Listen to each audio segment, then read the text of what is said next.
Dans le département de Bignona, le village de Binkine a renoué ce vendredi avec la ferveur de son gamou annuel, une première depuis 2011. Mais derrière les chants religieux et les lectures de Coran se cache une réalité brutale, celle d'un terroir d'exception qui se meurt dans l'oubli étatique et les assauts de la nature. Le village de Binkine, bien que doté de rizières parmi les plus riches du département, est confronté à des défis majeurs. La salinisation des terres menace la production agricole, tandis que la déforestation sauvage détruit les forêts environnantes, laissant le sol nu. De plus, l'accès au village depuis Ebinako est difficile en raison d'une route non réhabilitée depuis 20 ans, ce qui complique l'évacuation des récoltes. Aujourd'hui, nos rizières sont menacées par l'avancée de la langue salée. Donc nous sollicitons, c'est surtout ça, parce que moi, aujourd'hui même, je me suis amusé à me promener vers les rizières, j'ai vu que vraiment la langue ne cesse d'avancer par des centaines de mètres, des centaines de mètres. Si ça continue comme ça dans 10 ans, nous risquons de voir nos rizières complètement envahées par le sel. Autant quand vous êtes à Binkine, vous ne pouvez pas voir ce qui se passe à Mamda. Mais aujourd'hui, vous mettez sur ce manguier-là, vous allez voir ce qui se passe à Mamda. Tous les grands arbres, les caïsseras sont pratiquement tout rasés.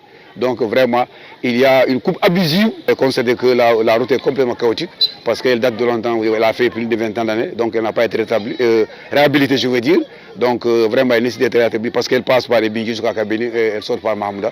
Donc vraiment, cette route mérite d'être parce que c'est une piste, c'est une route de production parce que Binkine, c'est une zone, comme vous l'avez remarqué, un village, sinon une zone agricole qui produit beaucoup de fruits. Donc cette route-là doit être réhabilitée pour permettre aux populations de couler facilement leurs produits. Je m'appelle Mamadou Lamine Sonko. On n'attend pas que le gamou se présente pour pouvoir plaider au niveau des autorités sur vraiment les maux que souffre le village. Depuis plus longtemps, nous sommes en train de nous atteler par rapport aux doléances du village pour que les autorités au plus haut niveau soient informées suffisamment pour que les problèmes de ce genre puissent être corrigés dans le plus rapidement possible, dans les plus brefs délais donc. Sur le plan social, le village dispose d'un poste de santé, mais celui-ci manque d'un logement adéquat pour l'infirmier chef de poste, actuellement logé 16 habitants, ce qui entrave sa capacité à répondre aux urgences nocturnes.